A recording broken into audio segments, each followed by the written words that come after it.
Mari kita sadari dalam hidup ini isinya ada yang penting, ada yang tidak terlalu penting. Tidak semuanya harus diutamakan. Kita nikmati saja. Kadang-kadang ada hal sepele, hal tidak penting, ya tidak apa-apa, kita nikmati saja. Itu namanya kita sadari masalah hidup ini ya, tapi juga yang tidak terlalu penting jangan terlalu dipentingkan. Biar tidak terlalu sibuk kita.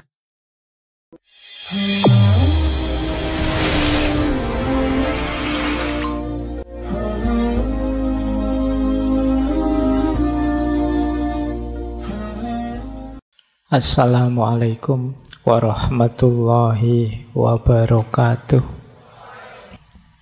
Bismillah, mari kita mulai lagi ya ngaji filsafat kita. Baik, yang pertama, ternyata untuk bisa bahagia kita harus mampu menghancurkan egoisme dan menganggap diri kita sebagai manusia normal saja. Ini penting menurut saya ya. Menghancurkan egoisme itu yang tadi. Rasa benar, rasa penting, rasa tinggi, rasa hebat. Ini semua ego.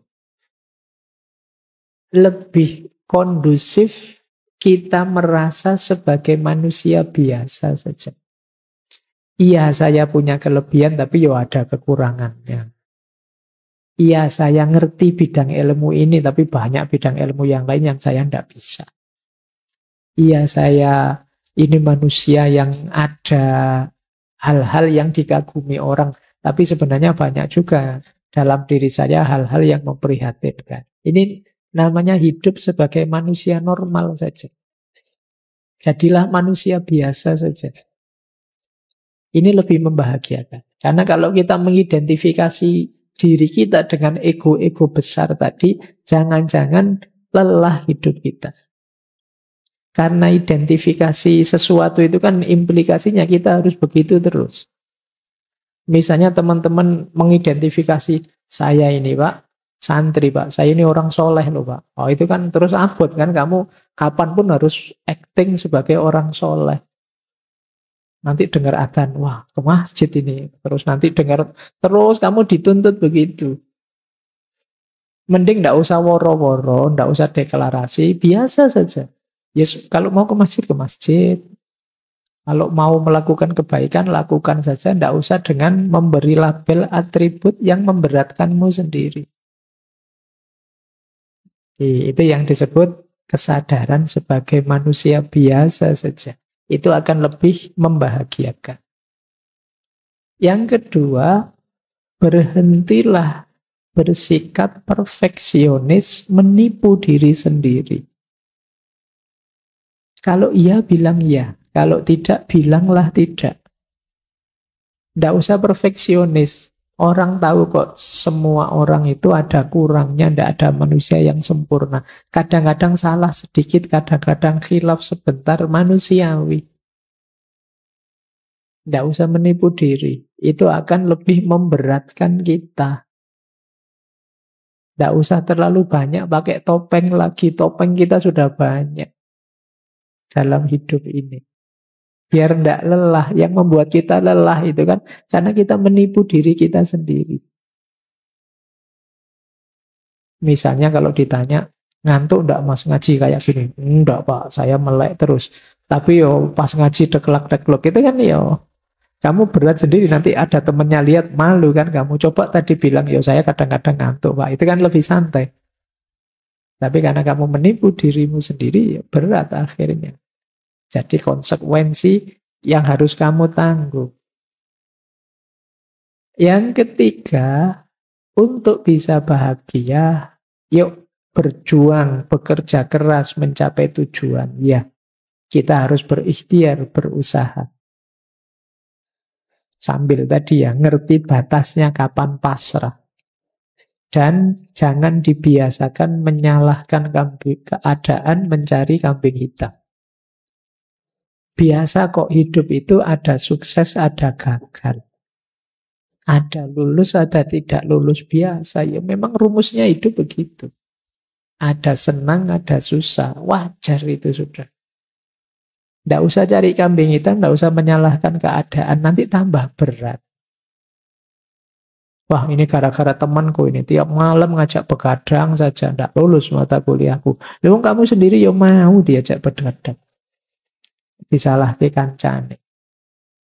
Jadi ya sudah lah, kalau sudah begitu ya efeknya memang begitu, karena kamu begadang tidak lulus biasa saja. Iya sih Pak, berarti besok saya harus lebih baik lagi, kan begitu saja. Tanpa harus rasa bersalah berkepanjangan, merasa berdosa berkepanjangan. Cukup kamu sesali, kamu perbaiki ke depannya biar lebih bagus. Ini hidup yang lebih membahagiakan. Tidak terlalu bertele-tele, apalagi kamu terus menyangkal, denial, nyari-nyari alasan. Saya itu sebenarnya rajin loh Pak, saya tidak tahu saya. Kemasukan apa saya semester ini? Saya nggak usah pakai alasan macam-macam lah, ya sudahlah, diterima saja. Ya wajar kok, orang itu kadang seneng, kadang susah, kadang gagal, kadang sukses. Asal kita bisa menata diri sehingga terus progres tambah baik, itu sudah luar biasa. Yang keempat, ayo kita minimkan ketakutan-ketakutan, kecemasan-kecemasan yang tidak perlu. Mari kita sadari kadang-kadang kecemasan kita itu tidak beralasan. Sia-sia saja. Cemas itu kan biasanya tentang yang akan terjadi ke depan. Yang akan terjadi ke depan kita tidak tahu. Biarlah jadi rahasia nanti. Yang penting sekarang kita berikhtiar semampu kita, sebaik yang kita bisa. Itu saja sudah. Jadi hilangkan khawatir ini, khawatir itu. Pak, saya besok kira-kira ada jodohnya enggak ya Pak? Saya kok sampai semester gini rasanya enggak ada yang mau sama saya. Sudah usah dipikir itu. Jodoh di tangan Tuhan sudah. Yo, kecuali kamu cuek, enggak ngurusi, ya bisa saja nanti lepas Tuhan, lepas tangan. Jadi kamu sendiri ditawari bolak-balik yo kesuwen mikirnya. Jadi ayolah, tidak usah khawatir. Kamu boleh sekali-sekali kamu tulis ya, kekhawatiranmu yang mencemaskanmu apa. Tulisan wis. Khawatir ini, khawatir itu, khawatir ini, khawatir itu. Sekarang mulai banyak, kemarin saya baca orang kena gejala penyakit psikosomatis. Jadi kecemasan di pikiran yang mengefek ke sakit fisik beneran. Nah, mungkin lambung lah, mungkin vertigo lah, mungkin apalah, namanya psikosomatis. Jadi kalian jangan terlalu banyak overthinking, jangan terlalu banyak mikir yang aneh-aneh, cemas yang tidak perlu. Nanti jadi penyakit. Jadi ternyata tidak selalu sakit fisik berpengaruh ke jiwa. Sebaliknya sakit jiwa bisa juga berpengaruh ke fisik. Kalian kan kalau sedang stres apa gitu kan rasanya tubuhmu ya lemes, tidak bisa diajak apa-apa, tidak bergairah ngapa-ngapain saja. Itu berarti dari psikis ke fisik. Yang itu jumlahnya tambah banyak. Sekarang psikiater, psikolog itu tambah laris hari ini. Banyak yang stres, banyak yang depresi, tingkat sakit jiwa meningkat, tingkat depresi, bahkan tingkat bunuh diri juga tiap tahun meningkat terus. Nah, terus mari kita sadari dalam hidup ini isinya ada yang penting, ada yang tidak terlalu penting. Tidak semuanya harus diutamakan. Kita nikmati saja. Kadang-kadang ada hal sepele, hal tidak penting, ya tidak apa-apa, kita nikmati saja. Itu namanya kita sadari masalah hidup ini ya, tapi juga yang tidak terlalu penting jangan terlalu dipentingkan. Biar tidak terlalu sibuk kita. Biasanya kalau masih muda itu ingin semua masalah dipanggul sendiri. Tidak hanya masalah pribadi, mungkin masalah kampusnya, masalah negaranya, masalah dunia. Wah, pengen diselesaikan sendiri. Iya, kamu boleh komen kecil-kecil, boleh usul sedikit-sedikit, tapi tidak semuanya harus kamu perjuangkan sendiri. Kamu harus punya prioritas-prioritas, biar hidupmu lebih bahagia. Kenapa Mas kok belakangan gelisah? Saya mikir peradaban manusia hari ini itu loh Pak. Ya, kalau sudah ngobrol itu diajak ke angkringan, saya ngangkring, yuk Mas tak traktir, wes. Daripada kabotan mikirin dunia, ya. Semikir kuliah saja pontang-panting kamu. Ya nikmati hidupmu. Kamu boleh usul, boleh punya gagasan ini itu. Tapi tidak harus semua masalah kamu panggul sendiri. Nah, yang terakhir, cara menaklukkan kebahagiaan adalah jangan biarkan dalam situasi apapun pikiranmu macet. Rasionalitasmu tidak jalan. Harus terus hidup akalmu. Jadi ini kuncinya manusia dan kemanusiaan itu kan akalnya yang hidup. Jangan dibiarkan kalian menjalani hidup autopilot. Autopilot itu, loh tiba-tiba sudah seminggu ya. Kok cepet ya, sudah 1 bulan ya. Itu kemungkinan hidupmu autopilot. Jalan seperti biasanya. Yuk mulai agak diseriusi. Putusan demi putusan, langkah demi langkah. Biar tambah baik kualitas diri kita, dan biar kita tambah bahagia. Nah, ini kesimpulan-kesimpulan dari cara menaklukkan kebahagiaan. Dari bukunya Russell tadi. Normalnya yang dijelaskan tadi. Terakhir saya ingin masuk ke beberapa quotes dari buku itu yang menunjukkan ada sisi yang berbeda dalam gagasan tentang kebahagiaan ini. Yang saya sebut anomali-anomali. Yang pertama, ini menunjukkan orang iri dengki tadi.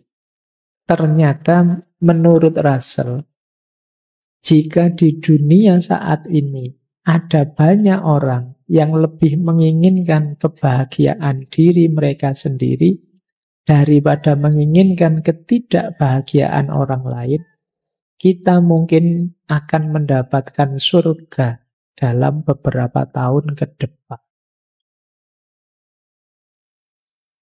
Dari sini bisa kita simpulkan ternyata sebagian besar orang lebih banyak menghabiskan energinya untuk membuat orang lain tidak bahagia dibandingkan untuk membuat dirinya bahagia. Ini menurut pengamatannya Russell. Jadi banyak orang yang perspektifnya negatif terus tentang orang lain, sehingga dia terus iri, terus dengki. Dia tidak rela kalau yang lain dapat kenikmatan. Sementara dirinya tidak. Karena dia ingin lebih tinggi terus, lebih tinggi terus.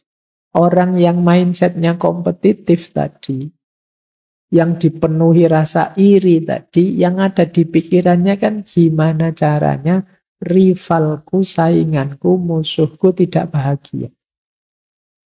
Dia tidak mikir gimana caranya saya bahagia, yang dia pikirkan gimana caranya orang lain tidak bahagia.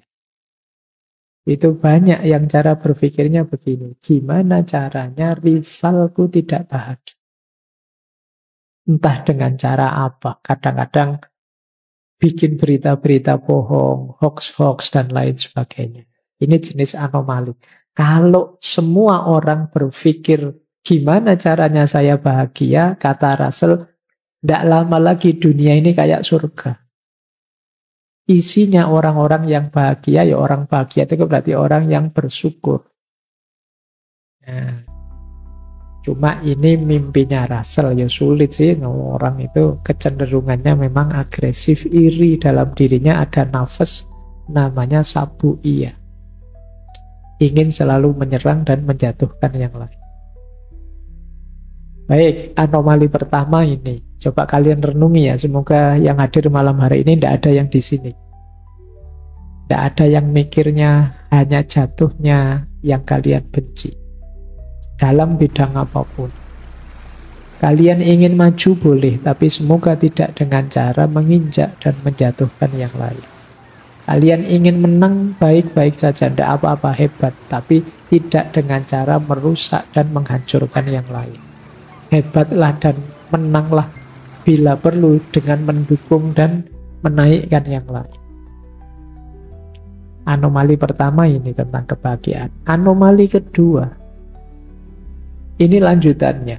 Menurut cermatannya Russell lagi, beberapa orang hanya bisa bahagia dengan membenci orang lain, bangsa lain, atau kepercayaan lain. Ini kalimatnya Russell ya. Semoga kita juga tidak di sini. Jadi kayak tadi, Pak, memang bahagia saya itu ya kalau membenci orang, atau membenci kepercayaan lain, atau membenci bangsa lain. Ya ini tentu saja bukan kebahagiaan. Ini kalau bahasa Jawa jenis angkara murka yang seperti ini. Isinya kebencian saja. Jalur bahagia itu jalur cinta, jalur kasih sayang dan semangat tadi, bukan jalur kebencian.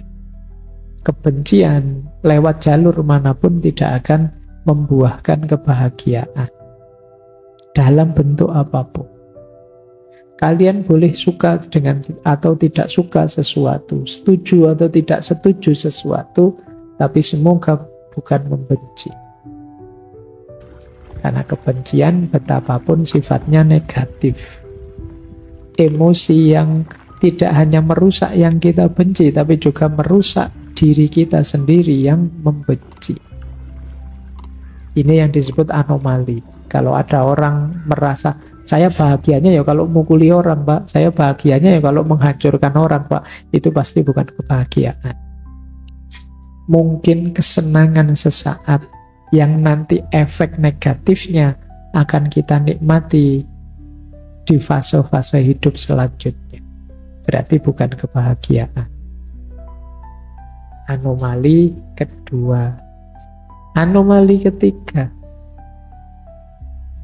Kata Russell begini, saya menemukan sesuatu yang aneh. Setiap kali saya bicara dengan orang yang terpelajar, saya merasa yakin bahwa kebahagiaan itu tidak mungkin terjadi.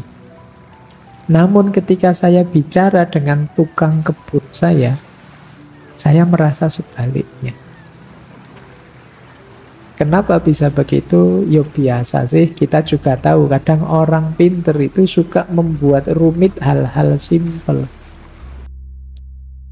Barang yang sederhana saja terus dibikin jelimet, jadi ruwet. Jadi membahas kebahagiaan yang simpel, jangan iri, penuh kasih sayang lah, bekerjalah, itu kan sederhana sebenarnya. Tapi terus dibikin rumit, dibikin ruwet, akhirnya wah apa ya bisa bahagia saya dengan konsep serumit itu. Tapi begitu ngobrol dengan tukang kebun, kata Russell, kok rasanya gampang, bisalah kita bahagia. Coba ngobrol dengan orang biasa-biasa itu. Target-target hidup yang membahagiakannya simple, tidak jelimet. Kalau kalian ditanya, gimana caramu bisa bahagia? Wah, saya ingin jadi manusia yang bisa eksistensinya berkontribusi pada kehidupan baik di level vertikal maupun horizontal. Gimana? Itu cek rumit wong cuma pengen seneng saja kok. Dirumuskan senjelimet itu. Itu yang membuat Russell mau pengen bahagia, kalau ngobrol sama orang pinter malah jadi rumit.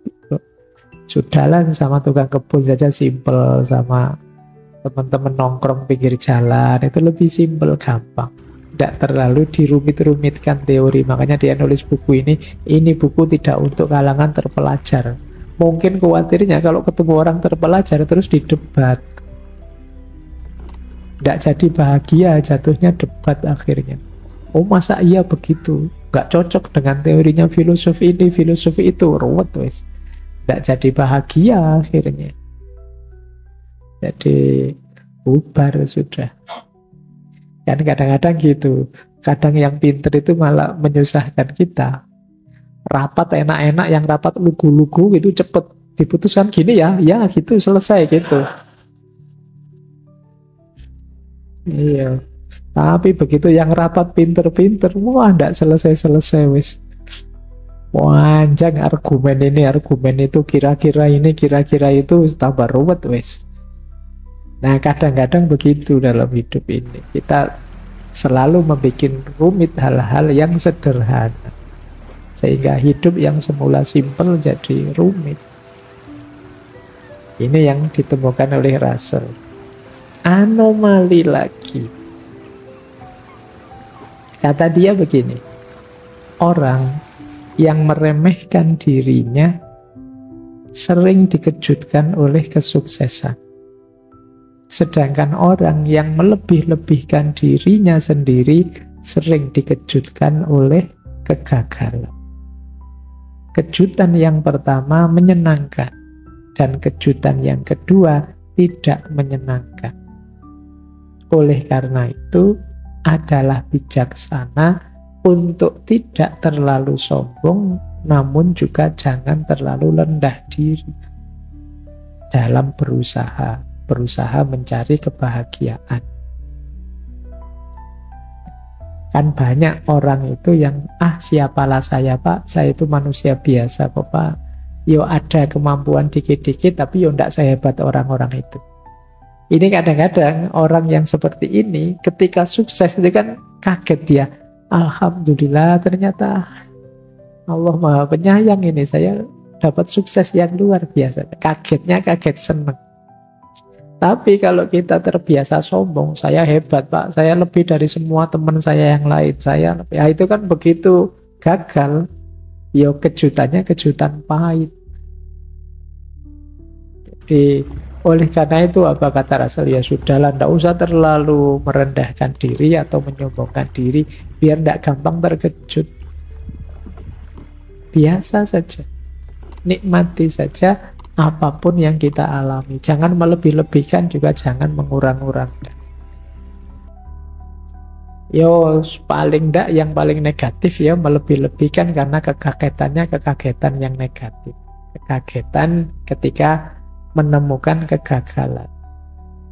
Ini anomali dari Russell ketika melihat ternyata banyak orang yang sikapnya keliru untuk merancang kebahagiaan. Ada yang terlalu meremehkan dirinya sendiri, ada yang terlalu membesar-besarkan dirinya sendiri. Dua-duanya tidak positif karena potensial terkejut. Meskipun terkejut yang pertama enak, terkejut karena sukses.